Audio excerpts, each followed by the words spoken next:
ইন্নাকা আনতাল আলিমুল হাকীম। আলহামদুলিল্লাহ। মুআজ্জাজ মুহতারাম মুসল্লিয়ানে কেরাম, মুরব্বিয়ানে ইজম, যুবক ভাইরা, পর্দার ভেতরে অবস্থানরত সম্মানিতা মা ও বোনেরা, শুকরিয়া রব্বে করিমের দরবারে যার তৌফিকে রমজান মাস জোহরের নামাজ বা জামাআত আদায়ের পরে এই ক্লান্তির সময়, আরাম বিশ্রামের সময়ে বিশ্রামকে কোরবানি করে কোরআনের নিসবতে বসার সুযোগ পেয়েছি। আল্লাহ তাআলা তৌফিক দান করেছেন, কালিমাতুশ শুকর করি আলহামদুলিল্লাহ। কোরআন মানুষকে দামি বানায়, বুঝলেও না বুঝলেও। কেউ বুঝে কেউ বুঝে না। কোরআন কেমনে দামি বানায় এটা বুঝবেন কয়দিন কোরআনের সাথে থাকলে, কোরআন তিলাওয়াত করলে। হাদিসে পাকে আছে, সুনানে ইবনে মাজার এক রিওয়ায়াত, এক দেশে গভর্নরের দরকার হয়। গভর্নর হযরতে ওমর ইবনুল খাত্তাব রাদিয়াল্লাহু তাআলা আনহু জামানায় ইবনু আবজা গোলাম এক ব্যক্তি ছিল। গোলাম, এই ব্যক্তিকে এক দেশের গভর্নর বানানো হলো। দাস দাসীর প্রথা ছিল এক সময়, তো গোলাম হলো দাস। সাধারণত গোলামরা গোলামি করবে, এটাই তো। গোলামরা আবার রাজত্ব করে কিভাবে? গভর্নরের দায়িত্ব যখন পেয়ে গেল, এবার সব মানুষ আলোচনা করে গোলাম কেমনে গভর্নর হলো। এটা মুখে মুখে আলোচনা। তো আলোচনা করতে করতে করতে করতে হযরত ওমর ইবনুল খাত্তাব রাদিয়াল্লাহু তাআলা আনহুর কান পর্যন্ত গেল বিষয়টা। তো ওমর বললেন, এই গোলামের অন্য কোনো গুণ নাই, কিন্তু একটা গুণ আছে, সে কোরআন সম্পর্কে ভালো জ্ঞান রাখে। সুবহানাল্লাহ। এবং সেই সাথে আল্লাহর পয়গম্বরের হাদিস শোনাইলেন। রাসূলুল্লাহ সাল্লাল্লাহু আলাইহি ওয়াসাল্লাম বলেছেন, ইন্নাল্লাহা ইয়ারফাউ বিহাযাল কিতাবি আকওয়ামান ওয়া ইয়াযউ বিহি আখারিন। আল্লাহ পাক রব্বুল আলামিন যদি কোনো জাতির উত্থান ঘটান, উপরে উঠান, উন্নতি দান করেন, এটাও এই কোরআনের উসিলায় দান করেন। সুবহানাল্লাহ। আবার কাউকে যদি নিচে নামান, পতন দেন, উম্মতের অধঃপতনের কারণও এই কোরআন। কোরআনের দ্বারা কাউকে উপরে উঠান, কোরআনের দ্বারা কাউকে নিচে নামান। এই জন্য হাকিমুল উম্মত থানবী রহমতুল্লাহি আলাইহি গত শতাব্দীর মুজাদ্দিদ ছিলেন। উনি বলেন, এই উম্মতের অধঃপতনের 5 কারণ। যতক্ষণ পর্যন্ত এই 5 কারণ ঠিক না হবে, ততদিন এই উম্মতকে কেউ উঠাইতে পারবে না, কেউ জাগাইতে পারবে না। তন্মধ্য থেকে একটা কারণ হলো, এই উম্মত কোরআন জানে না, কোরআন পড়তে জানে না, কোরআনে কারীম জানে না এই উম্মত। এটা একটা কারণ। নাম্বার 2, এই উম্মত মাসআলা জানে না, সুন্নাহ জানে না। এই উম্মত মাসআলা জানে না, সুন্নাত জানে না। বহু আছে, নামাজ পড়তেছে, নামাজ হচ্ছে কিনা জানে না, নামাজ হইতেছে কিনা জানে না। একদিন এক সফরে একজন জিজ্ঞেস করতেছেন, হুজুর, নামাজের মধ্যে কি দোয়া করা যাবে? নফল নামাজের মধ্যে বা ফরজ নামাজের মধ্যে, নামাজের মধ্যে দোয়া করা যাবে কিনা? আমি বললাম না। বলতেছেন, 2 সেজদার মাঝখানে যে দোয়াটা আছে, রব্বি ওয়াল্লাহুম্মা গফিরলি ওয়ারহামনি ওয়াহদিনি ওয়াআফিনি ওয়ারযুকনি, একটা দোয়া আছে। এই দোয়াটা যদি বাংলায় পড়ি, আমি বললাম যে ফরজ নামাজে তো কোনো দোয়াই করা যাবে না বাড়তি। ফরজ নামাজে বাড়তি কোনো দোয়া নাই। আর নফল নামাজের মধ্যে আরবিতে দোয়া করতে পারবে, বাংলায় কোনো নামাজে কোনো দোয়া নাই। মনে থাকবে মাসআলা? ফরজের মধ্যে সেজদায় গিয়েও দোয়া নাই, বাড়তি কোনো দোয়া নাই, ফরজ ফরজই। এই জায়গায় আপনি কিছু চাইলেন আল্লাহর কাছে, আরবিতে আলাদা না। আর নফল নামাজের মধ্যে শেষ বৈঠকে কিংবা সেজদায় অনেকে দোয়া করতে চায়, যদি করতে চায় আরবিতে করতে পারবে, বাংলায় করলেই নামাজ শেষ। এটা বলার পরে আমি খেয়াল করলাম উনি একটু জিহ্বায় কামড় দিলেন। পরে আমি বললাম, কি বাংলায় বোধ করছিলেন মজা করে একজন। পরে হুজুর মনে হয় তো কিছু হয়ে গেছে। এই যে এটা ওনার কমি না, তো এটা ওনার কমি না, উনি তো করছেন ভালো মনে করি। আমি আরবিতে যেহেতু পারি না, আরবি অর্থগুলো বাংলায় বললাম। ওনার কিন্তু আবেগ, ওনার ভালোবাসা, এমন আবেগী ভালোবাসার মুসলমান অনেক আছে। হাকিমুল উম্মত থানবী বলেন, এই উম্মতের অধঃপতনের বড় কারণ 5টা। তোর মধ্যে থেকে একটা হলো উম্মত মাসআলা জানে না, সুন্নাত জানে না, আমল করে নামাজ কিভাবে পড়লে নামাজ হবে জানে না। তো এইভাবে যদি 1 বছর পর্যন্ত নামাজ পড়ে 1 বছরের নামাজ হয় নাই, 6 মাস যদি কেউ এইভাবে নামাজ পড়ে তার 6 মাসের নামাজ হয় নাই। আর সারা জিন্দেগি যদি কেউ এইভাবে পড়ে, সারা জীবনে তার আমল নামায় কোনো নামাজ নাই, তো নামাজের ফায়দা সে পাবে কিসের থেকে? এজন্য প্রচুর পরিমাণে আমাদের দরকার মাসাইলের মুযাকারা। আমরা ফাজাইলে আগ্রহী বেশি, ফাজাইল জানতে চাই, শুধু ফাজাইল। তো মাসাইলের মজলিস কম হয়, মাসাইলের মজলিস কম হয়। অনেক সময় তাফসিরে অনেকে প্রশ্ন দেয়, 1 ঘন্টা 1.5 ঘন্টা 1.5 ঘন্টা তাফসির হয়। এখন না, রোজায় না, ডরায়েন না, রমজানের বাহিরে রাতে যে তাফসির করি 2 ঘন্টা আলোচনা হইলে হুজুর আলোচনায় আসছি, যেই প্রশ্ন উত্তর শুরু হয় অনেকে উঠে যেতে থাকে, 2-1 জন। তো 1.5 ঘন্টা 1.5 ঘন্টা বসে থাকলো, তার কোমর ব্যথা নাই, পা ব্যথা নাই, কোনো ব্যথা নাই, যেই মাত্র প্রশ্ন উত্তর, তার মানে প্রশ্নটা তো আমার না, এটা যার প্রশ্ন সে থাকলেই চলবে। এমন একটা মাইন্ড আমাদের কাজ করে অনেক সময়। কিন্তু না, সোয়ালাতের মুযাকারা বাড়ানো দরকার। আমার প্রশ্ন না, আরেকজনের প্রশ্ন, ওই উত্তরটা আমি শুনলাম, এক সময় এটার সম্মুখীন আমিও হইতে পারি, আমারও এটা দরকার হইতে পারে, তখন কাজে লাগবে। এই জন্য প্রচুর মাসাইলের মুযাকারা, মাসাইলের মজলিস। এই যে তারাবির নামাজের আগে আগে চলে আসবেন, আগেই তো আসেন, 10 মিনিট আগে এসে পড়বেন, এসে 2 রাকাত নামাজ। যদি 5 মিনিট 6 মিনিট আগে মনে হয় তালিম শুরু হয় না, 5 মিনিট আগে তালিম শুরু হয়। আপনারা যদি 15 মিনিট আগে আসতেন, 15 মিনিট আগে শুরু করতেন। 15 মিনিট আগে এসে আপনারা 2 রাকাত তাহিয়াতুল মসজিদ পড়েন, দুখুলে মসজিদ, মসজিদের ঢোকার সময় 2 রাকাত নামাজ পড়া, এটা সহিহ হাদিস দ্বারা প্রমাণিত। প্রথম এসে কারোর সাথে কথা না বইলে, কথা টথা না বইলা মসজিদে ঢুকবেন, যে দোয়া পড়ে ঢুকেই আপনি ঢুকিয়া বারান্দার মধ্যে একটা ড্রপ দিবেন, এরপরে ভিতরে ঢুকে আরেকজনের সাথে কেমন আছেন মুসাফা করলেন, এরপরে আপনি দুখুলে মসজিদের মধ্যে দাঁড়াইলেন না, সরাসরি এসে আগে কথা হবে আল্লাহর সাথে মসজিদে, এটা আল্লাহর ঘরে আসছেন, আল্লাহর সাথে হাজিরা দিয়া তারপরে অন্য খোঁজ খবর নেন, কারো যদি নেওয়ার এত দরকার হয়। তাহিয়াতুল মসজিদ, বান্দার সাথে কোনো কথা নাই, সোজা ঢুকিয়া মসজিদে আগে 2 রাকাত নামাজ, মনে থাকবে ইনশাআল্লাহ। তো 15 মিনিট আগে যদি চলে আসেন, 2 রাকাত নামাজ 5 মিনিটে পড়লেন, 10 মিনিট আগ থেকে তালিম হইল। এখন যেহেতু আসেই উম্মত 10 মিনিট আগ থেকে, অনেকে কেউ কেউ আসে না তা না, অনেকে 20-25 মিনিট, আধা ঘন্টা আগেও চলে আসে। তো সামষ্টিকভাবে যেহেতু 4-5 মিনিট আগে একটু বেশি মানুষ থাকে, এই জন্য তালিমটা।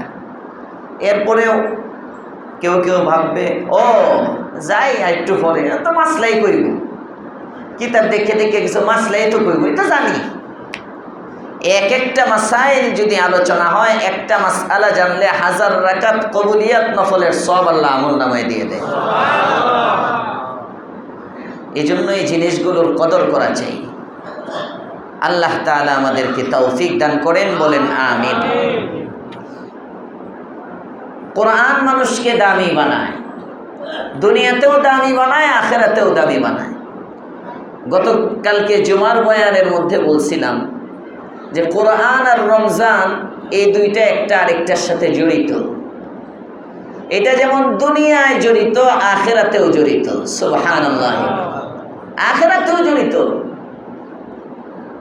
আল্লাহ পাক রব্বুল আলামিনের পয়গম্বর শুনান,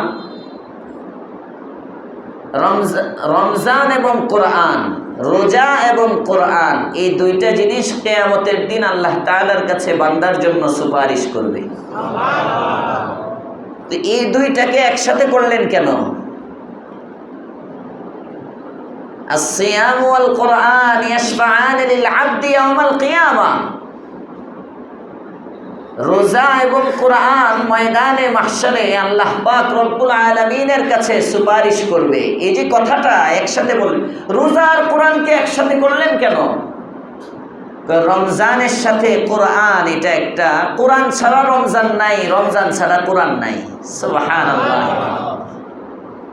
এজন্য বুখারীর প্রথম দিকে হাদিস আসছে, দ্বিতীয় পৃষ্ঠায়, ওয়াহির অধ্যায়ের মধ্যে আল্লাহর রাসূল সাল্লাল্লাহু আলাইহি ওয়াসাল্লাম সারা বছর তো কোরআন তিলাওয়াত করতেন। রমজান যখন আসতো, রমজানে জিবরাইল আর নবী একজন আরেকজনকে কোরআন শোনাইতেন। সুবহানাল্লাহ। কোরআনের দৌড় করতেন। ওই হাফেজ সাহেবরা যারা তারাবি পড়ায়, এরা মাগরিবের পরে কিংবা জোহরের পরে একটা সময় করে নেয়, তোমারে আমি শোনাবো, তুমি আমাকে শোনাইবা। ইয়াদটা মজবুত আছে কিনা? তো রমজান মাস আসলে আল্লাহর পয়গম্বর এবং জিবরাইল, এই দুইজনের মধ্যে কোরআনের দৌড় চলতো। জিবরাইল নবীকে তেলাওয়াত করে শোনাইতেন, আর নবী জিবরাইলকে তেলাওয়াত করে শোনাইতেন। রমজান, এই জন্যই আমাদের এই মজলিস। রমজানে যেহেতু কোরআনে সময় একটু বেশি দেওয়া, তারাবিতে কিছু কোরআন আপনারা শুনেন, জোহরের নামাজের পরে আধা ঘন্টা সময় আপনারা কোরআনের মজলিসে বসেন। আজকে তো কিছু মানুষ বেশি দেখা যায়, হ্যাঁ, অফিস টফিস বন্ধ, তো আগামীকালকে আরও কমবে। যাদের অফিস টফিস নাই, এরপরে স্কুল নাই, কলেজ নাই, ভার্সিটি নাই, এমন যারা আছেন তাদের তো সুযোগ। আপনি অফিসে যাইবেন, আপনার সন্তান যদি থাকে, বাচ্চা আন্ডা না, একেবারে 2-4 বছর 5 বছরের, আইসা দৌড়াদৌড়ি না, 7 বছর 8 বছর 10 বছর বয়স, 12 বছর বয়স, এমন বাচ্চাগুলো থাকলে ওদেরকে বলবেন যে চুপচাপ জোহরের নামাজ মসজিদে পড়ে তাফসির শুনবা, আধা ঘন্টা তাফসিরে বসবা, কোরআনের রঙে রঙিন বানান। এটা এক সময় বুঝবেন এগুলোর লাভ কি। আল্লাহ তাআলা আমাদেরকে তৌফিক দান করেন, বলেন আমিন। আলোচনা চলতেছিল সূরাতুল কাসাস, কোরআনে কারীমের হিজরত পূর্ব সময়ে অবতীর্ণ হওয়া সূরাগুলোর মধ্য থেকে একটি সূরা, যা রাসূল করিম সাল্লাল্লাহু আলাইহি ওয়াসাল্লামের উপর একেবারেই হিজরতের আগ মুহূর্তে, হাত্তাকে কিছু আয়াত তো হিজরতের সময়ে, হিজরতের জন্য রাসূল রওনা হয়ে গেছেন জুহফা নামক জায়গা, যার বর্তমান নাম হলো রাবিগ। এই জায়গায় যখন পয়গম্বর তাবু গাড়ছেন, নবীর দিলের মধ্যে বারবার অস্থিরতা কাজ করতেছে। শৈশব কৈশোর যৌবনের এক স্মৃতি, আল্লাহর ঘরকে আর না জানি দেখতে পারবো না। অস্থির মনটাকে স্থির করার জন্য, শান্ত মনকে শান্ত করার জন্য আল্লাহ তাআলা সূরাতুল কাসাস দিয়ে জিবরাইল আমিনকে পাঠিয়ে দিলেন। সুবহানাল্লাহ। জিবরাইল, যাও এই সূরাটা পয়গম্বরকে গিয়ে শোনাও, নবী সান্ত্বনা পাবে, নবীর দিল স্থির হবে। কয়েকটা গল্প, এই ঘটনা, কয়েকটা ঘটনা এই সূরার মধ্যে আছে, যে গল্প, যে ঘটনাগুলো শুনলে আল্লাহর পয়গম্বর ওনার জীবনটাকেও এই ঘটনাগুলোর সাথে মিলাইতে পারবে, একটা স্থিরতা, সান্ত্বনা লাভ করবে। চাই একটু শোনাও। হযরত জিবরাইল আমিন আসলেন, এসে প্রথম শোনাইলেন তাসিম মিম, মানে কোড নম্বর। দেখবেন কোনটা দেশি, নবরত্না তেল কিনতে গেছি, আমাকে জিজ্ঞেস করতেছে ফার্মেসিতে, দেশিটা দিব না ইন্ডিয়ানটা দিব? আমাকে জিজ্ঞেস করে। আমি বললাম দুইটা কোনটা কোনটা দেখি, তো দেখাইছেন দুইটা তো দেখতে এক, দেখে তো বোঝার কোনো কায়দা নাই দুইটা। কই না, এটা আপনি বুঝবেন না, আমরা বুঝবো। কেমনে বুঝবেন? পরে দিয়ে একটা নাম্বার দেখাইলো, ওই যে এটা দেখে বুঝি যে কোনটা আমাদের দেশি আর কোনটা ইন্ডিয়ান বাহিরের, দেখে বোঝা যায়। তো আল্লাহ পাক রব্বুল আলামিন সূরা কাসাসের শুরুতে কোড নাম্বার দিলেন তাসিম মিম, এটা হলো কোড নাম্বার।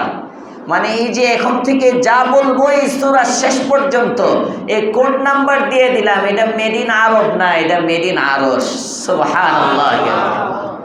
এটা আরবের কোনো কবি বানায় নাই, এটা মক্কার মুশরিকদের বানানো না। হাত্তাকে আরবি ভাষাবিদ হলেই এটা বানাতে পারবে এমনও না, এটা নবীর বানানো না। মক্কার মুশরিক বেদিন বেঈমানগুলো বলতো মুহাম্মদ নিজে নিজে বানায়, রাতের বেলা বানায়, দিনের বেলা বলে। মুহাম্মদের কাছে ওহী আসে, ওহী আরেকজনের পক্ষ থেকে যেটা আসে এটাই ওহী, মোটামুটি এটা সবাই বুঝে। কবে যেন পত্রিকায় দেখলাম,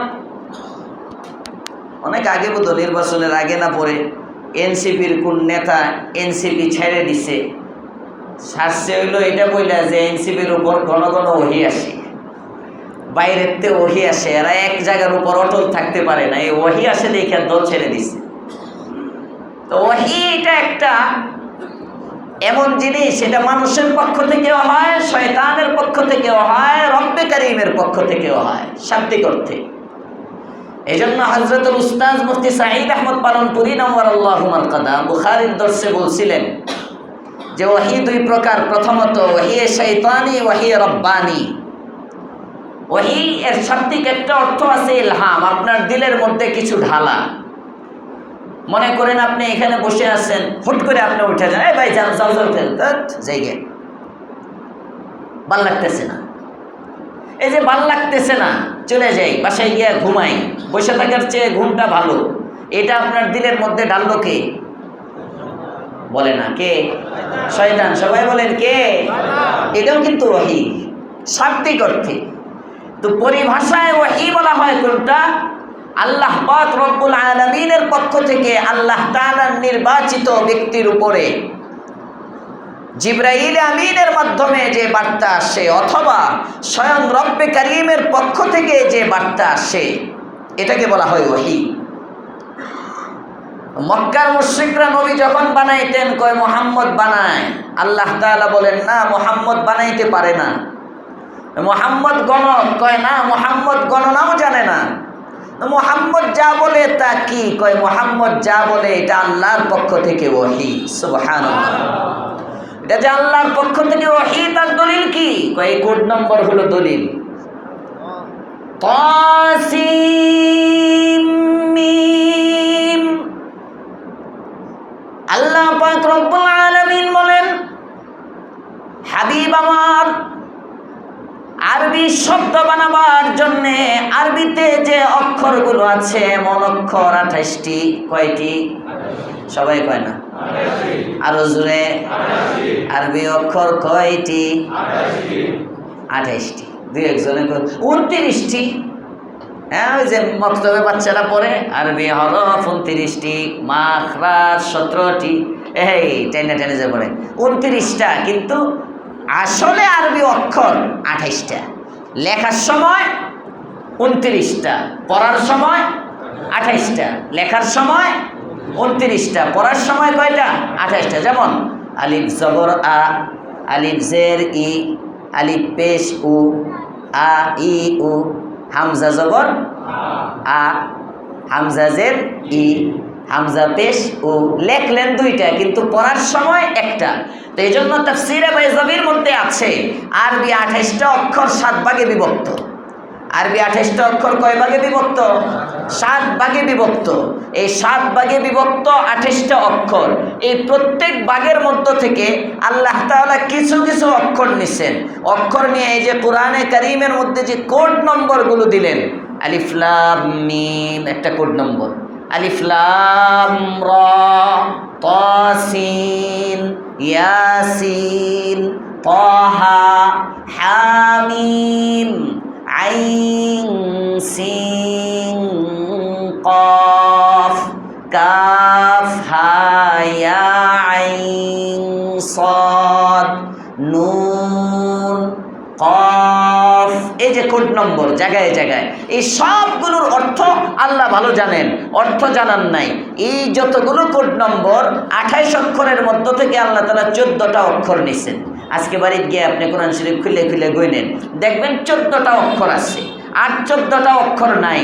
আল্লাহ পাক রব্বুল আলামিন 14টা অক্ষর কোড হিসাবে ব্যবহার করে আহলে আরবদের থেকে চ্যালেঞ্জ দিলেন আরবদেরকে, এই দেখো তোমরা যে বলো মুহাম্মদ যা বলে এটা মুহাম্মদের বানানো, মুহাম্মদ কোনো মাদ্রাসায় পড়ে নাই, কোনো স্কুলে পড়ে নাই, কোনো ব্যক্তির কাছে শিক্ষা দীক্ষা নেয় নাই, সে যদি বানাইতে পারে, আরবি ভাষার জন্য তো 28টা অক্ষরই, 14 অক্ষর মুহাম্মদ ব্যবহার করলো, আর বাকি 14টা অক্ষর তোমাদেরকে দিয়ে দিলাম, পারলে তোমরাও ওই 14টা অক্ষর দিয়ে মুহাম্মদের মতো বানাও। সুবহানাল্লাহ, চ্যালেঞ্জ, বানাও, দেখি বানাইতে পারো কিনা। বানাইতে পারে না, বানাইতে পারে না, পারবেও না। কিয়ামত পর্যন্ত কেউ কোরআনের একটা শব্দ বানাইতে পারে না কোরআনের শব্দের মতো। এই জন্য আমি এটারে কোড নম্বর চ্যালেঞ্জ করলেন যে তাসিম মিম বলে এখন থেকে যা বলবো পুরাটা কালাম কার? আল্লাহ। সবাই বলেন কার কালাম? আল্লাহ। আল্লাহ তাআলা পরে বলতেছেন এই কথাটাই, তিলকা আয়াতুল কিতাবিল মুবিন। এই যা আমি বলতেছি এই সবগুলো হলো সুস্পষ্ট কোরআনে কারীমের আয়াত। কিছু গল্প শোনাবো তোমাকে। প্রথমকার গল্প, নাতলু আলাইকা, আমি আপনার নিকট বর্ণনা করছি, মিন নাবাই মূসা ওয়া ফিরআউন, মূসা এবং ফিরআউনের সংবাদ, বিল হাক্কি, যথার্থভাবে, লিকাউমি ইউমিনুন, যাতে করে মুমিন সম্প্রদায় তার থেকে শিক্ষা গ্রহণ করতে পারে। ঘটনাটা কি? ইন্না ফিরআউনা আলা ফিল আরজ, 3 আয়াত তো লাগবে শেষ করতে কমাস কম। কষ্ট হইতেছে আপনাদের? ইন্না ফিরআউনা আলা ফিল আরজ, নিশ্চয়ই ফিরআউন ছিল জমিনের মধ্যে দাম্ভিক, অহংকারী। আলা ইয়ালু উলুওয়ান, উপরে উঠা, নিজেকে বড় মনে করা। ওয়া ইন্না ফিরআউনা আলা ফিল আরজি, জমিনের মধ্যে সে দাম্ভিক ছিল, অহংকার করে বেড়াতো, নিজেকে বড় মনে করত। ওয়া জাআলা আহলাহা শিয়াআন, আর তার অধীনস্থ যারা ছিল তাদেরকে 2 ভাগে বিভক্ত করা ছিল, একদল সরকারি, একদল বিরোধী। ফেরাউন তার প্রজাদেরকে কয় ভাবে বিভক্ত করেছিল? ঘুমাইতেছে, সবাই বলেন 2 ভাগে। হ্যাঁ, ঘুমায়েন না, ঘুম আসবে কিন্তু এই সময়টা ঘুম আসার, চুপচাপ বসে থাকলে ঘুমাইব, 1-2 কথা কইলে ঘুমাইতো। ওয়াজাআলা আহলাহা শিয়াআন, 2 ভাগে বিভক্ত করলেন। এক ভাগকে দুর্বল করে রাখতো, আরেক ভাগকে সবল করে রাখতো। যেমন আমাদের দেশে অনেক সরকাররা, আমাদের দেশও জনগণ 2 ভাগে বিভক্ত, সরকারি দল, বিরোধী দল। তো সরকারি দল যদি জালেম হয় তখন বিরোধী দলকে কোন ঠাসা করে রাখে। ঠিক বলতেছি না ভুল বলতেছি? এতদিন তো সরকারি দল ছিল না, 1.5 বছর ধরে তো আমরা স্বর্গে বসবাস করছি, জান্নাতে ছিলাম, আমাদের কোনো শাসক নাই, সরকার নাই, সবাই শাসক, সবাই স্বরাষ্ট্র মন্ত্রণালয়ের দায়িত্বে ছিল, যার যেমনে মন চায় আন্দোলনের নামে আর দাবি বাস্তবায়িত হয়। তো এখন তো আলহামদুলিল্লাহ গত 8-10 দিন যাবৎ একটা স্থিতিশীল পরিস্থিতি, নির্বাচনের পরে আস্তে আস্তে 6 মাসের মধ্যে সব ঠিকঠাক হয়ে যাইব, নেতারা বলতেছে। আল্লাহ তাআলা দেশকে স্বাভাবিক করে দেন, বলেন আমিন। দোয়া ছেড়েন না, দোয়া করতে থাকেন, দোয়া করতে থাকেন, আল্লাহ যেন দেশকে সুন্দর করে, দেশকে সুন্দর রাখে। নতুন নতুন যারা বিভিন্ন নতুনত্ব দেখাচ্ছে, আল্লাহ যেন এই সুন্দর নতুনত্বগুলোকে শুধু নতুন না রাখে, এগুলোরে পুরান করে দেয়, বলেন আমিন। এমন যেন না হয় প্রথম আসছি একটু দেখাইতেছি, 3 মাস পরে দেখাবো, 6 মাস পরে দেখাবো, 1 বছর পরে দেখাবো খেলা। এমন যেন না হয়, আল্লাহ তাআলা না করেন, ভালো দিকগুলো যেন ধরে রাখতে পারে ওনারা, তৌফিক দেন, বলেন আমিন। সবাই কয় নাই? সবাই কোন আমিন। দোয়া করবেন। সৌদি আরবে যতগুলো দোয়া হয়, খুতবার মধ্যে দোয়া হয়, সব দোয়ার মধ্যে ইমাম খতিবরা দেখবেন, ইয়া আল্লাহ, যেটির অর্থ কি জানেন? অর্থ যে আরবিতে বলতেছে, ইয়া আল্লাহ, আমাদের যে শাসক এর চুটির মধ্যে ধরে, মানে নাসিয়া, নাসিয়া বলা হয় এই চুলের সামনের অংশটা, মাথার সামনের অংশকে বলা হয় নাসিয়া। এতটুক, যতটুকু মাথা মাসাহ করা ফরজ, এই সামনের অংশটাকে নাসিয়া বলা হয়। অনেক সময় রাগ উঠলে চুল ধরে, চুলের প্রথমে ধরে এই সামনের অংশটা, এটাকে বলা হয় নাসিয়া। তো আরবে দোয়া করতেছে আরবিতে, ইয়া আল্লাহ, আমাদের বাদশাকে তুমি তার এই নাসিয়ার মধ্যে ধরে, অর্থাৎ তার চুলে ধইরা তুমি শরীয়তের উপর চালাও। জোরে কোন সুবহানাল্লাহ। এভাবে দোয়া করা। আমরা যদি দোয়া করি কোনো খতিব সাহেব, তারেক রহমান সাহেবরে গাড়ে দইরা শরীয়তের উপরে উঠাইয়া দাও, পরের দিনই পাতি নেতা কিছু থাকবো, এটি হুজুর বেয়াদবি করছে। এটা বেয়াদবি না, দোয়া, এটা দোয়া। অর্থাৎ শয়তান যদি তারে গাড়ি ধইরা অন্যদিকে নিতে চায়, তুমি তারে কুদরতি হাতে ধইরা তুমি তাকে শরীয়তের উপর চালাও। সুবহানাল্লাহ। নেতাদের জন্য দোয়া করা এটা হক। আলহামদুলিল্লাহ, আপনারা দোয়া করতেছেন, দোয়া ধরে রাখবেন। আর আতিপাতি নেতা আছে যারা এলাকার, এনে যদি থাকেন কেউ, হ্যাঁ, অনেক সময় বড় নেতারা খারাপ হয় ছোটদের কারণে, হ্যাঁ, কর্মীর কারণে নেতা খারাপ হয়, জনগণের কারণে শাসক খারাপ হয়। এই জন্য নতুন সরকারের পরে আমাদেরও কিছু দায়িত্ব আছে, আমাদেরও ভালো চলতে হবে। আমরা ভালো চললে দেখবেন তাদের থেকে ভালোটা নেওয়া যাবে। আর আমরা যদি আস্তে আস্তে খারাপ হয়ে যায় আগের মতো, তারাও দেখবেন আগের মতো হবে। তো আমাদের দেশে এক সময় ছিল দুই ভাগে বিভক্ত। আওয়ামী লীগের হইলেই মাফ, আর যদি বিরোধী দলের হয় জেলে যাও, ক্ষেতের মধ্যে ঘুমাও, ধান খেতে থাকো, এনে থাকো, এনে থাকো। সরকারি দল, বিরোধী দল। এবং ফেরাউনের কর্তৃত্বের মধ্যে, ফেরাউনের শাসনামলে তার প্রজাদের মধ্যেও দুই শ্রেণী বিভক্ত ছিল। একটা হলো ফেরাউনের বংশের যারা, ফেরাউনের আত্মীয় স্বজন যারা, কিংবা ফেরাউন যে গোত্রের, যে বংশের, ওই বংশের মানুষ, কিবতী বলা হতো তাদেরকে। একটা দল হলো কিবতী, এদের জন্য 7 খুন মাফ, এদের সব মাফ। আরেকটা দল ছিল বনি ইসরাইল। এই বনি ইসরাইল হযরত ইয়াকুব আলাইহিস সালামের বংশধর, ইব্রাহিম আলাইহিস সালামের বংশের। এরা তাদেরকে দুর্বল করে রেখেছিল। ওয়াজাল, আল্লাহ তাআলা ওই কথাটাই বলতেছেন, ওয়াজাল আহলাহা, জমিনের একটি দলকে, শিয়ান এক দলকে তারা রেখেছিল, ইয়াস্তাযইফু, দুর্বল করে, তাইফাতাম মিনহুম, এই দুর্বল গ্রুপটাকে তারা কি করত? ইউযাব্বিহু আবনাহুম, অন্যায়ভাবে তাদের ছেলেদেরকে জবাই করত। ওয়ায়াস্তাহি নিসাহুম, এবং তাদের মেয়েদেরকে জীবিত রাখত। উদ্দেশ্য কি? উদ্দেশ্য হলো জমিনের মধ্যে ফাসাদ সৃষ্টি করা। ইন্নাহু কানা মিনাল মুফসিদিন, ফেরাউন ছিল একজন জমিনের মধ্যে বিপর্যয়কারীদের মধ্য থেকে একজন। ওয়ানুরিদু আন নামুন্না, আল্লাহ তাআলা বলেন, সে নিজেকে বড় মনে করে জুলুম করে, আরেকজনকে দুর্বল করে রাখে। দুর্বল সবল, আসলে এই সবগুলো কার পক্ষ থেকে হয়? সবাই বলেন কার পক্ষ থেকে? আল্লাহ তাআলা বলেন, আমি চাইলাম, নুরিদু আন নামুন্না, আর আমি চাই, আন নামুন্না আলাল্লাযীনা ইসতুযইফু ফিল আরদ, যাদেরকে দুর্বল করে রেখেছে, দেশেই ঢুকতে দিবে না, আসতেই পারবে না। ওয়ানুরিদু আন নামুন্না আলাল্লাযীনা ইসতুযইফু ফিল আরদ, যারা দুর্বল, যাদের উপর নির্যাতন চলে, আমি আল্লাহ চাই তাদেরকে সবল বানাবো এবং তাদেরকে নেতা বানাবো। সুবহানাল্লাহ। আল্লাহ বলতেছেন, ওয়ানুরিদু আন নামুন্না আলাল্লাযীনা ইসতুযইফু ফিল আরজি, যাদেরকে জমিনের মধ্যে দুর্বল করে রাখা হয়েছিল, আমি আল্লাহ চাইলাম তাদের উপর অনুগ্রহ করব। কি অনুগ্রহ? নাজআলাহুম আইম্মাতান, আমি তাদেরকে নেতৃত্ব দিব। সুবহানাল্লাহ। ইমামের বহুবচন আইম্মা। দুর্বল গুলোরে ধরে ধরে আমাদের ওই যে নেতারা, এখন যারা নেতা, আকসারি দেখবেন এক একজনের মামলা ছিল 60টা 70টা, এখন যারা আসছে 60 70 100 প্লাস 10, 15, 20টা তো এটা কমন মামলা। জামাতে ইসলামের বলেন আর বিএনপির বলেন, যারা এখন এমপি টেমপি হয়েছে অধিকাংশই তেগি নেতা বলে, তেগি নেতা, তেগি। হ্যাঁ, যারা এমপি জেল জুলুমে যারা গেছে এগুলো পাস করছে বেশি। আমি উমরার সফরের মধ্যে রংপুর 2 না কততে আমার সাথে উমরাই ছিল ওই সাজিদ, ও বলতেছে যে ভাইয়া আমার যে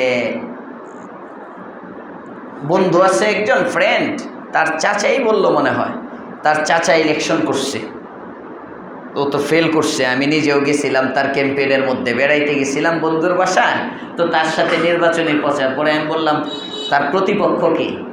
পরে প্রতিপক্ষ হইল ওই যে জামাতে ইসলামের আজহার সাহেব আছে, এটিএম আজহার সাহেব। আমি বললাম হ্যাঁ, লোক খুঁজে পায় নাই, এটা তো দাঁড়াইছে, সে জামানত হারাইব, এটা যায় না। 17 বছর যে ব্যক্তিটা জেলে ছিল, যার ফাঁসির রায় পর্যন্ত হয়ে গেছে, ওখান থেকে আল্লাহ যাকে বাইর করছে, এর কি আল্লাহ এমপি বানাইব? মানে এরপর বিপরীতে যে দাঁড়াবে সে এমপি হবে, এটা তো মানে কেউ বিশ্বাসের মতো না। এত ত্যাগের পরে যখন দাঁড়ানো পর্যন্ত আল্লাহ আনছে, আল্লাহ তাকেই নির্বাচিত করবে। কিছু কারিকুলাম আছে দুর্বল, ওয়ানাজআলাহুম আইম্মা, আমি তাদেরকে ইমাম বানাবো, নেতা বানাবো। ওয়ানাজআলাহুমুল ওয়ারিসিন, যে জমিনে তারা থাকতেই পারতো না এক সময়, যে জমিনের মধ্যে তাদেরকে বাঁচতে দেওয়া হয় না, আমি আল্লাহ জানাইয়া দিলাম এই মিশরের এই ভূমিতে ফেরাউন থাকবে না, কিন্তু বনি ইসরাইলের বংশধর এই জমিনে থাকবে, জমিনের উত্তরাধিকারী আমি আল্লাহ তাদেরকে বানাবো। জোরে কোন সুবহানাল্লাহ। আমি কিন্তু আয়াতের তর্জমা করতেছি, অনেকে মনে করতেছে হয়তো হুজুর বিএনপির পক্ষে কথা কইতেছে। না, এটা আওয়ামী লীগ বিএনপি নিয়ে কথা না। আজকে যদি বিএনপি জালেম হয়, আজকে যদি বিএনপি জুলুম করে, জুলুমের একটা সীমা আছে। সে যে পরিমাণ জুলুম করছে, এখন মনে করেন এটা বদলা দিবে, দিতে দিতে দিতে দিতে দিতে দিতে সে যে পরিমাণ খাইছিল, এটা যদি বদলা হয়ে যায়, এরপরেরটার নাম হবে জুলুম শুরু। প্রথম প্রথম আপনার বাড়ি একজন দখল করে নিচ্ছে, 5 কাঠার বাড়ি দখলে ছিল, আপনি নিলেন তার বাড়ি, আপনি এখন ক্ষমতা পাইছেন, আপনার বাড়িটা গিয়ে আপনি উঠলেন, এটা তো জুলুম না, এটা দখলদারি না, এটা তো আপনার হক, আপনি বুঝে নিলেন। আপনার দোকান একজন দখল করে নিচ্ছে, এতদিন আপনার ক্ষমতা ছিল না, আপনার দোকান, এমন না আপনার দখল করা, এমন না, আপনার নিজের হক ছিল, আরেকজন নিয়ে গেছে, এখন আপনি আপনার হক গ্রহণ করছেন, এটা জুলুম? এটা জুলুম না, এটা ইনসাফ। তাকে বাঁচাইয়া দিলেন কিয়ামতে, আল্লাহর আদালতে যেন দাঁড়াইতে না হয়, আপনি আপনারটা দুনিয়ায় বুঝে নিলেন। তো আপনি চিন্তা করলেন যে আমার 5 কাঠার বাড়িটা দখল করছিলি, ওইটা তুই আরো বাড়ায়া টাড়ায়া 1-2 কাঠা বিক্রি করে আরেকটু বাড়ায়া সুন্দর বাড়ি টাড়ি করছিলি, এগুলো ছিল না, আমার ছিল শুধু জায়গা। এখন আপনি ওইটার উপরে সে যে বাড়ি করছে, বাড়ি শুদ্ধ আপনি দখল করলেন, এটা জুলুম। আপনি শুধু জায়গা নিবেন, বাড়ি নেওয়া, বাড়ি তো আপনার না। হ্যাঁ, বাড়ি যদি নিতে চান তাহলে বাড়ির টাকা দেন, বাড়ি কিনে নেন তার কাছ থেকে। আপনিও যদি জালেম হয়ে যান, জুলুম যদি করেন, আল্লাহ তাআলা বলতেছেন সব সময় মজলুমদের পক্ষে কে? আল্লাহ। সবাই বলেন মজলুমদের পক্ষে কে? আল্লাহ। ওয়ানুরিদু আন নামুন্না আলাল্লাযীনা ইসতুযইফু ফিল আরদ, যারাই দুর্বল আমি তাকেই কর্তৃত্ব দেই, তাকেই আমি ইমাম বানাই। ওয়ানাজআলাহুমুল ওয়ারিসিন, এবং তাদেরকে আমি জমিনের উত্তরাধিকারী বানাই। ওয়ানুমাক্কিনা লাকুম ফিল আরজ ওয়ানুরিয়া ফিরআউনা ওয়া হামান, তাদেরকে আমি জমিনে স্থান করে দিব। আর যে অহংকারী ফিরআউন এবং হামান, ওয়া জুনুদাহুমা, এবং তাদের যে বাহিনী আছে, মিনহুম মা কানু ইয়াহজারুন, তাদেরকে আমি আল্লাহ দেখাবো তারা যে জিনিস ভয় পাইতো, যার উত্থানকে তারা ভয় পাইতো, বরদাস্ত করতে পারতো না, তার উত্থান দিয়ে আমি তাদেরকে দেখাবো। সুবহানাল্লাহ। ঘটনা কি? গতকালকে বলতেছিলাম, হযরত মুসা আলাইহিস সালামের জীবনটা আমাদের নবীর জীবনের সাথে মিল আছে পরীক্ষার দিক দিয়ে। আমাদের নবীর যেমন জন্মের আগ থেকে পরীক্ষা শুরু, হযরত মুসা আলাইহিস সালামেরকেও আল্লাহ তাআলা জন্মের আগ থেকে পরীক্ষা শুরু করছেন। অনেকগুলো পরীক্ষা নিয়েছেন। হযরত আব্দুল্লাহ ইবনে আব্বাস রাইসুল মুফাসসিরিন ছিলেন, ওনার কাছে একদিন সাঈদ ইবনে জুবায়ের গিয়ে বলতেছেন, মুসা আলাইহিস সালামকে যে আল্লাহ তাআলা অনেক পরীক্ষা দিয়েছেন, পরীক্ষাগুলো কি? ইবনে আব্বাস বললেন, এটা অনেক লম্বা ঘটনা, সকাল সকাল শুরু করতে হবে, আজকে বলা যাবে না, কালকে আইসো। হযরত ইবনে আব্বাস রাদিয়াল্লাহু তাআলা আনহুর কাছে পরদিন সকাল সকাল সাঈদ ইবনে জুবায়ের চলে গেলেন। বললেন, হুজুর গতকালকে যে আপনি বলছিলেন আজকে শোনাইবেন, এবার শোনান। কয়, 1 নম্বর পরীক্ষা মূসার উপরে। ফেরাউন তার জাতিকে 2 ভাগে বিভক্ত করলো, ছেলেদেরকে মেরে ফেলবে। কেন? একদিন ফেরাউন এবং তার সভাসদ সবাই বসে আলোচনা করতেছে। আলোচনা করতে করতে হঠাৎ করে একজন বলল, বাদশাহ,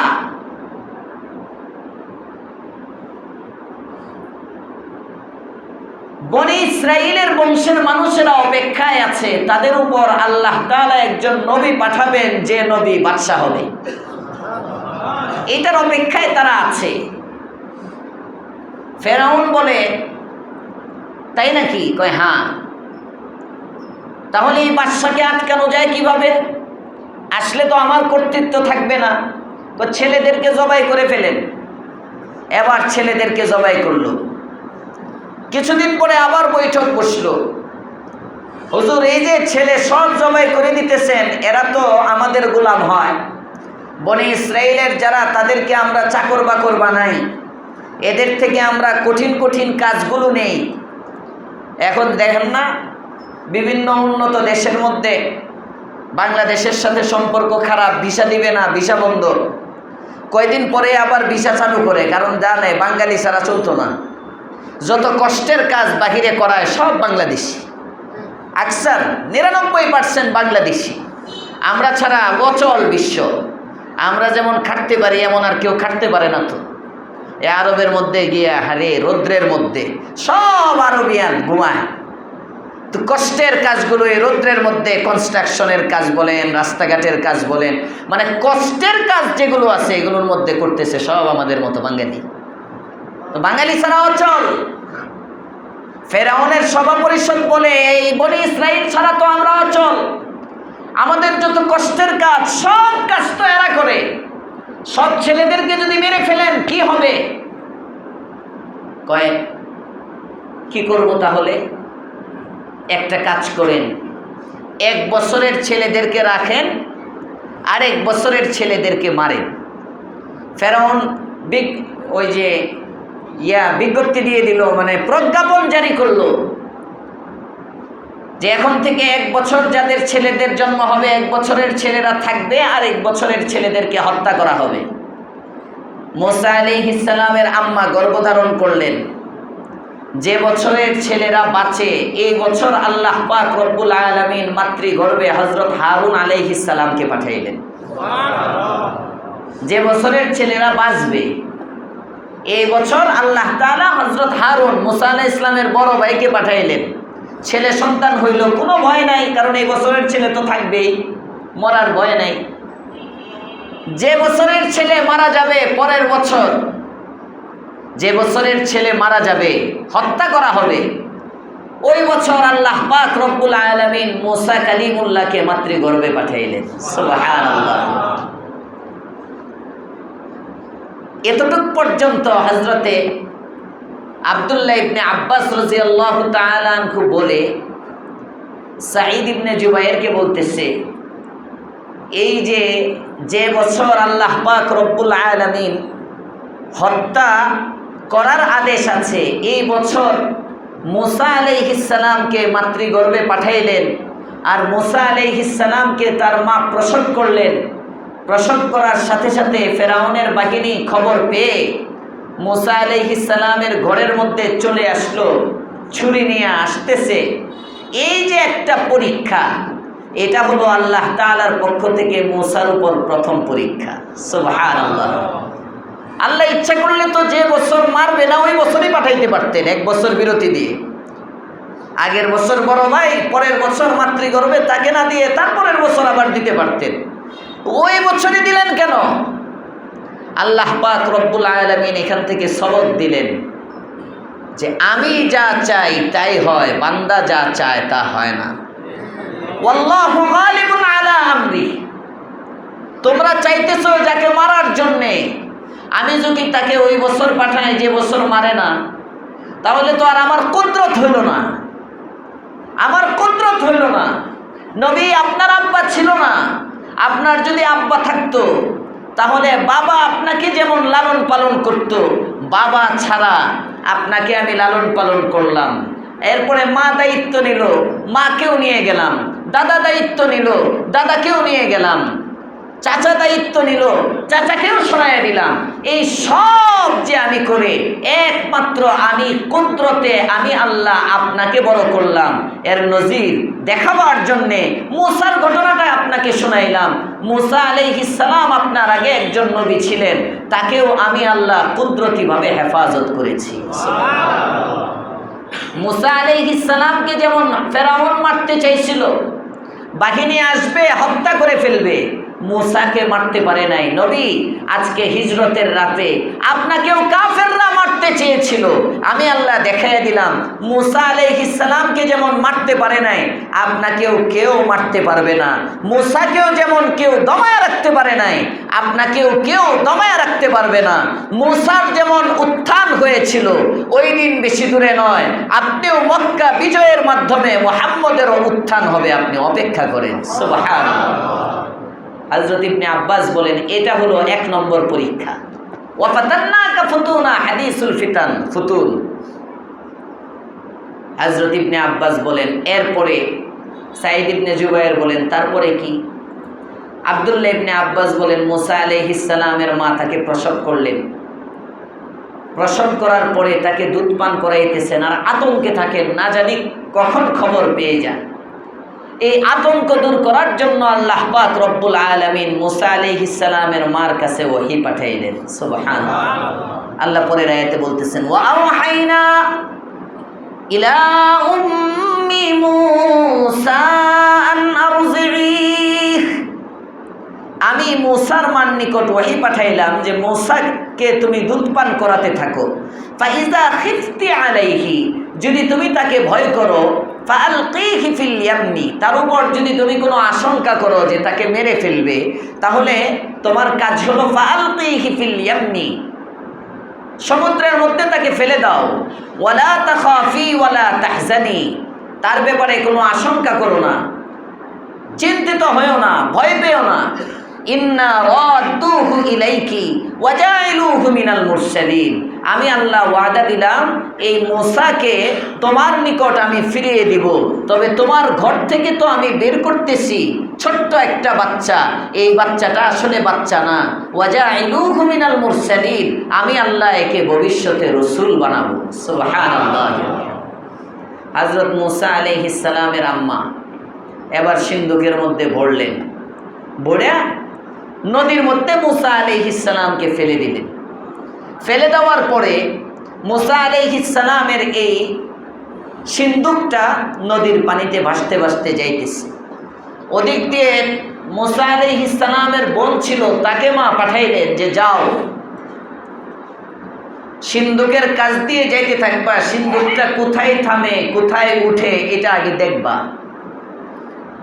হযরত মুসা আলাইহিস সালামের সিন্দুকটা গিয়ে ফেরাউনের যে রাজপ্রাসাদ আছে, ওই রাজপ্রাসাদের সামনে এই নীল নদের যে কর্নারটা আছে, রাজপ্রাসাদের পাশ দিয়ে এই নীল নদীটা যায়, ওই ঘাটের মধ্যে ফেরাউনের কিছু দাসী বান্দি ওরা গোসল করতেছে বা বসে আলাপ করতেছে। হঠাৎ করে তারা দেখে সুন্দর একটা সিন্দুক ভেসে ভেসে আসতেছে। ওনারা সিন্দুকটা উঠাইলেন, উঠে কেউ কেউ বলেন যে খুলো দেখি কি আছে এর মধ্যে। অন্যরা বলে যে না, খোলা যাবে না, যদি দামি কিছু থাকে পরবর্তীতে বাদশা যদি জানতে পারে বলবে আমরা মনে হয় চুরি করে রেখে দিছি কিছু, খোলা দরকার নাই, চলো এটা স্বয়ং আমাদের আসিয়া আছে ফেরাউনের স্ত্রী বেগম, তার কাছে নিয়ে যাই, উনি এটা খুলবে নিজ হাতে। এবার ওনার কাছে যখন নিয়ে গেল, নিয়ে যাওয়ার পরে উনি এটা খুললো। খোলার পরেই দেখে সুন্দর একটা ফুটফুটে বাচ্চা ছেলে সন্তানের মধ্যে আছে। ফেরাউনের ঘরের মধ্যে যখন ছেলে সন্তান ঢুকলো, এই খবর যখন ফেরাউনের জল্লাদরা পেয়ে গেল, এবার তারা আসিয়ার সামনে চলে আসলো, তরবারি নিয়ে হাজির হয়ে বলতেছে, বাদশার আদেশ, ছেলে সন্তান হলেই হত্যা করতে হবে। একটা ছেলে সন্তান হয়েছে, আমরা খবর পেয়েছি। ছেলে সন্তানটাকে তালাশ করতেছিলাম, তালাশ করতে করতে খবর পাইলাম ছেলে সন্তান আপনার ঘরের মধ্যে ঢুকছে। তাকে মারার জন্য এই যে কুশমুক্ত তরবারি নিয়ে আসছি, একে এখনই হত্যা করব। আসিয়া বলে, কেন হত্যা করবে? কয়, বাদশার আদেশ। কয়, ঠিক আছে, একটু অপেক্ষা করো। যে বাদশাহ হত্যা করার আদেশ দিয়েছে, এই বাদশাহ যদি হত্যা না করতে বলে তাহলে আর সমস্যা নাই তো? কয়, না, তাহলে সমস্যা নাই। কয়, কোনো চিন্তা নাই, আমি বাদশার কাছে যাইতেছি, বাদশার কাছ থেকে আমি তার মুক্তির ব্যবস্থা করতেছি, আমি বাদশা থেকে কথা বলে আসি, এর আগ পর্যন্ত তোমরা অপেক্ষা করো, দেখি বাদশা কি ফাইসালা দেয়। এ বলে আসিয়া ফেরাউনের দিকে রওনা করলো, আর জল্লাদরা দাঁড়ায় রইল। হযরতে আব্দুল্লাহ ইবনে আব্বাস বলেন সাঈদ ইবনে জুবায়েরকে, এটা হলো মুসার উপর দ্বিতীয় পরীক্ষা। এটা দ্বিতীয় পরীক্ষা। আগের পরীক্ষার থেকে পাস হয়ে আসলো, এখন দ্বিতীয় পরীক্ষা এই জায়গায়। দেখি ফেরাউন কি বলে। ফেরাউনের কাছে গেল আসিয়া গিয়ে ফেরাউনকে যখন বলতেছে এরকম এরকম, ফেরাউন প্রথম বলে, হত্যা করো, মেরে ফেলো। আসিয়া বলে, এত ফুটফুটে সন্তান, আমাদের কোনো সন্তান নাই, এটাকে আমরা সন্তান হিসাবে গ্রহণ করি, সন্তান হিসাবে লালন পালন করি। আপনি যদি বলেন এটাকে আমরা নিজেদের সন্তান বানায় নেই, যদি এটা ওইটা হয় যেটার বয়ে আমি কম প্রমাণ, না, আমার ঘরে থাকবে, লালন পালন হবে, এটা ওইটা হবে না, আমার সন্তান চাই, লাগবে। স্ত্রী বাইনা ধরছে। ফেরাউন সন্তানটাকে দেখলেন, সে দেখে বলে, এটা যদি ওইটা হয়। মুফাসসিরিনে কেরাম বলেন, আসিয়া বলে, একে আমরা সন্তান বানায় নিলাম। মুসা আলাইহিস সালামকে দেখে আসিয়া যেমনিভাবে তার প্রতি ভক্তি প্রকাশ করেছিল, ফেরাউন যদি বলতো এটা যদি ওইটা হয়, এটা না বলে সেও যদি মহাব্বত প্রকাশ করত, মুফাসসিরিনে কেরাম বলেন এই ভালোবাসার উসিলায় আল্লাহ তাআলা ফেরাউনকে কালিমার দৌলত দিয়ে দিত। তো সে আগেই দুশ্মন ভাবছে, এবার দুশ্মনই রয়েছে। বাহরহাল ফেরাউন আদেশ দিয়ে দিলেন, স্ত্রীর চাপে পড়ে হোক আর যেমনি, যে তাকে মারা যাবে না। দ্বিতীয় ধাপ, দ্বিতীয় পরীক্ষায় আল্লাহ তাআলা উত্তীর্ণ করলেন। এবার দুধ পান করানোর পালা। অনেক দাসীবাদী আছে, অনেকেই ছোট বাচ্চার মুখে দুধ দেয়। হযরত মুসা আলাইহিস সালাম কারো দুধ মুখে নেন না, সুবহানাল্লাহ, কারো দুধ মুখে নিতেছেন না। ওদিক দিয়ে মুসা আলাইহিস সালামের বোন, সে হেঁটে হেঁটে যাচ্ছে, যেতে যেতে রাজপ্রাসাদ পর্যন্ত দূর থেকে দাঁড়ায় দেখে কি হইতেছে। আল্লাহ তাআলা এই ঘটনাটাই বলতেছেন ৮ নম্বর আয়াতে, ফালতাকাতাহু আলু ফিরআউনা লিয়াকুনা লাকুম আদুওয়ান ওয়া হাযানা। ফেরাউনের সম্প্রদায় তাকে কুড়িয়ে নিল শত্রু মনে করে, যে তাদের শত্রু হবে এবং তাদের চিন্তার কারণ, এরপরেও তাকে কুড়িয়ে নিল। ইন্না ফিরআউনা ওয়া হামানা ওয়া জুনুদাহুমা কানু খাতিইন। কেন? কয়, নিশ্চয়ই ফেরাউন, হামান এবং তার বাহিনী তারা সবাই ছিল ভুলের মধ্যে। ওয়া ক্বালাত ইমরাআতু ফিরআউন, আর ফিরআউনের স্ত্রী বলল, কুররাতু আইনিল লি ওয়া লাক, এটা আমার চোখের শীতলতা এবং তোমারও। লা তাকতুলুহু, একে মেরো না। আসা আন ইয়ানফাআনা আও নাত্তাখিযাহু ওয়ালাদা, সে আমাদের উপকারে আসবে অথবা আমরা তাকে সন্তান বানায় নিব। ওয়া হুম লা ইয়াশউরুন, এমত অবস্থায় তারা বলতেছে এই কথাগুলো, আসলে তারা প্রকৃত সত্যটা কি এটা তারা জানে না। সুবহানাল্লাহ। ওয়া আসবাহা ফুআদু উম্মি মূসা ফারিগা, আর ওদিক দিয়ে মুসার মায়ের অবস্থা, কয় আসবাহা ফুআদু উম্মি মূসা ফারিগা, মুসার মায়ের দিল যায় যায় যায় যায় ভাব, হায় আমার সন্তান না জানি ফিরে পাই, না জানি ফিরে পাই, কিভাবে আসে। হযরতে আব্দুল্লাহ ইবনে আব্বাস বলেন, মুসা আলাইহিস সালামকে দুধ পান করাবার জন্য দাসীবাদীগুলো মুসা আলাইহিস সালামকে দুধ দেওয়ার চেষ্টা করে, একজনের দুধও মুখে নেয় না। পয়গম্বর মুসা আলাইহিস সালামকে দুধ পান করাইতে পারে না। এবার দাসীবাদীগুলো মূসাকে কোলে করে নিয়ে রাজপ্রাসাদের বাহিরে বনি ইসরায়েলের বিভিন্ন জায়গায় যায়, গিয়ে তালাশ করে কে এই বাচ্চাটাকে দুধ পান করাতে পারে। এক এক মহিলা স্তনের মধ্যে মুখ লাগাইতে চায়, কিন্তু মুখ নেয় না।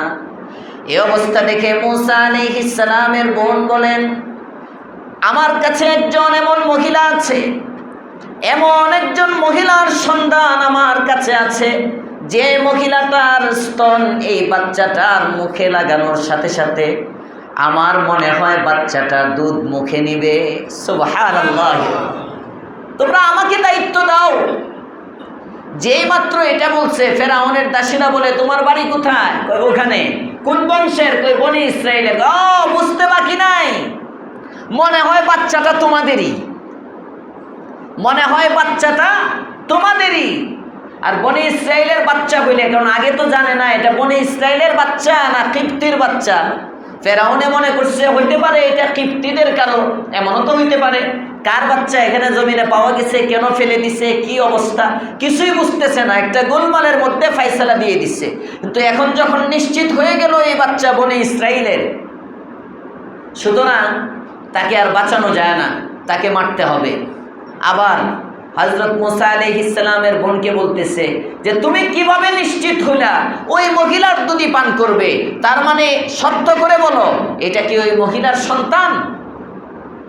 হযরতে আব্দুল্লাহ ইবনে আব্বাস বলেন, এই যে মেয়েটা এখন কি উত্তর দিবে, এই জায়গায় হলো মূসা আলাইহিস সালামের উপর তৃতীয় পরীক্ষা। সুবহানাল্লাহ। এখন যদি সে বলে ফেলে হ্যাঁ এটা ওই মহিলারই সন্তান, এজন্যই দুধ পান করবে, তাহলে মূসা শেষ। আর যদি হিকমতে এমন কোনো উত্তর দিতে পারে যে উত্তরটা মিথ্যাও হবে না, আবার মূসা আলাইহিস সালামও পার পেয়ে যাবে, তাহলে মূসা বাঁচবে। উত্তরটা কি দিল বলে ইনশাআল্লাহ আগামী